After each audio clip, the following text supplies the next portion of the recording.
Hi guys, I'm Christopher Gallardo. How are you all doing today? Good. Doing great. Good yourself. That's great to hear. So to get this started off, what was the earliest moment that you've all had watching Dora or Diego that just stuck up with you up to now? Hmm.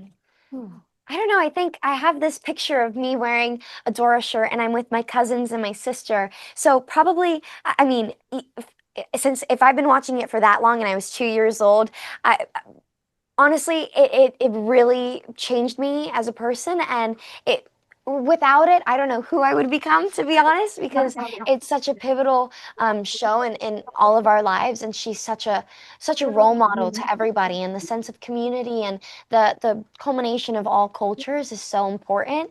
And without that, I think, society would be at chaos. Yeah, I also have a picture of like my first day of school with my little Dora backpack. And that just goes to show that Dora has been there since we were Axton's age, since before Axton's age. And I just remember her feeling like a friend and just she was just a part of my life. Yeah. And honestly, Oh, I have like almost like a fever dream image in my head of me like waking up as like a 6-year-old from a nap that was probably glorious. And I wake up, I'm open my eyes, and I just hear like the Go Dio Go theme song going pumping.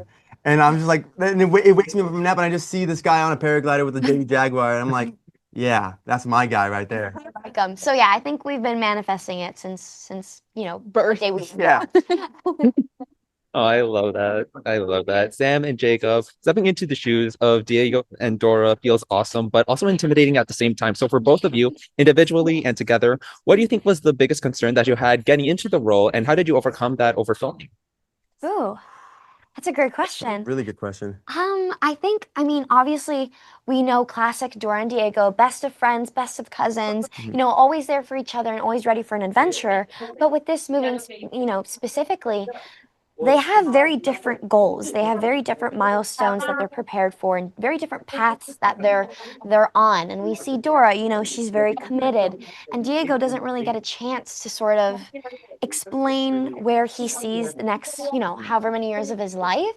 And that's, when he eventually tells her, it's a truth bomb a little bit, all this pent up frustration, I think, kind of Mhm. gets to her, and they get, a little scrappy with each other.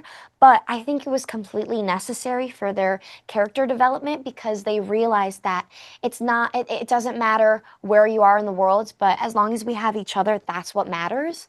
And that love and that relationship between them is the most important thing out of everything. Yeah, and I think when I first found out that I was going to be Diego, I was as hyped as one can be. I was nothing but excitement. But once Yeah. it came to actually starting to work on this thing, then all the nerves started to set in. Like, okay, I got to make sure I do this character justice. And I started rereading the script and having this picture of what Diego is in my head and trying to see how I could fit into how this story goes. And like Dora said, there's a lot of frustration that builds up within Diego and throughout this movie. So my main concern was to make sure that Diego doesn't come off as the bad guy, as Mm. a person that's trying to kill everyone's vibe, as someone that's not adventurous, as someone that's not up for the adventure, because ultimately that's what Diego is. And I still wanted the audience to still have that same love and amazement over what Diego is as I did when I was a kid.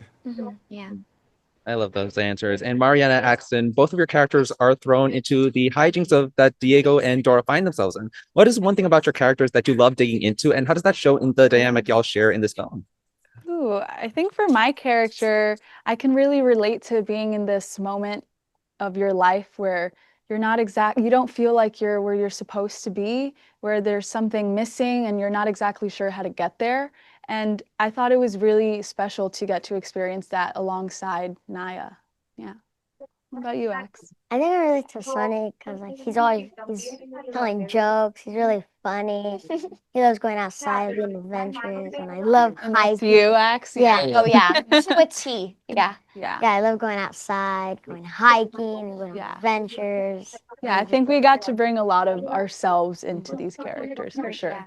100%. And I absolutely. anytime we would have time off set, we would just go on our little own adventures, and it really did feel like at a certain point we stopped acting in a way, and we just became our characters, which I think is so important to like making them into real people, making them feel real.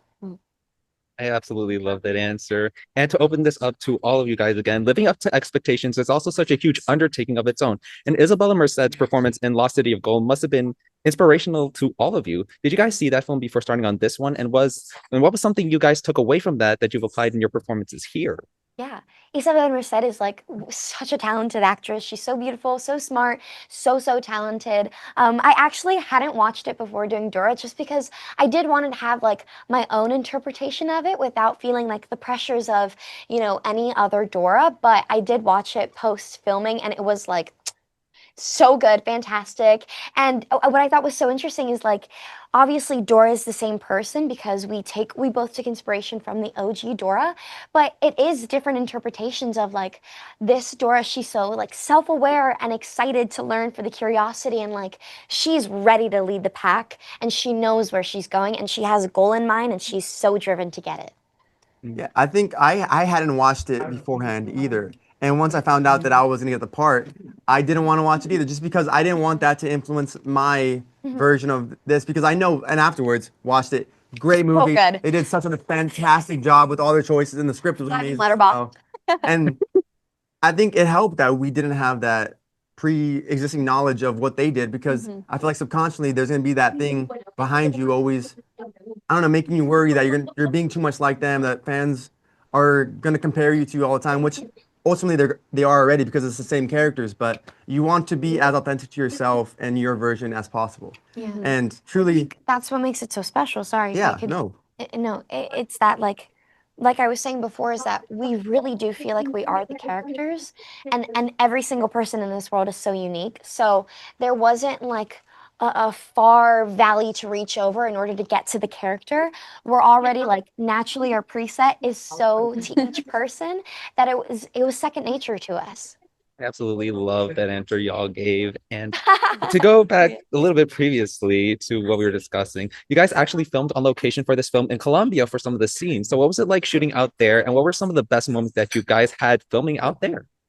It was so special to shoot in Colombia. I was born in Colombia. My whole family's Colombian. Most of my family was in Colombia. So getting to go back home just felt amazing. It felt so special. Getting to speak to the crew in Spanish just really helped everyone feel connected. And I feel like every time someone from the crew found out I was Colombian, it was like, let's go. So that just felt really awesome. And you actually Colombian? Yeah, Yeah, I'm too. awesome. Colombian Yeah. too. It was so fun shooting in the jungle. Again, I love going outside. It's Yeah. so fun. Also, we were there during the Copa America when Colombia was in the finals. Yeah. So that was crazy to experience as well. Don't talk yeah. to us. We were watching the Oh my Copa God. America. Wow, it was awesome to see like people all in the streets in their Colombian jerseys. Everyone hyped for these big games that all led to the final. It was such a cool sight to see, and also Colombia, like the jungle, everything is just so stunning and beautiful. Yeah. I always tell my mom and my dad, I'm like, one day I'm gonna retire in the jungle in Colombia. I'm telling you, it was just shockingly enough, like very spiritual in a sense. It was so grounding because like the things that we have here in America are all that is not in Colombia. So having that kind of stripped away and like realizing what to be grateful for was so incredible and like humbling. Truly, it really was. And like connecting to yourself and to nature, it was like no other experience, truly. Yeah, when you have to share your bathroom like with monkeys and Oh bats, yeah, and bats, yeah. all these like frogs or whatever. Watching a movie outside and bats flying over all of us. It's such was a cool Oh my experience. God. Like it really immerses you into this adventureness. walking around and Oh yeah. Oh, Yeah. I gotta say again to all of you, thank you so much for taking the time. And Sam, can't wait to see you when night comes again. Yay! Congrats with Thank you that. so much. And no- Appreciate it. Oh, I just gotta say, really hope that you all have a wonderful day again. It's one of a time. You do too. Nice meeting you. Thank you Nice so to meet much. you. Bye.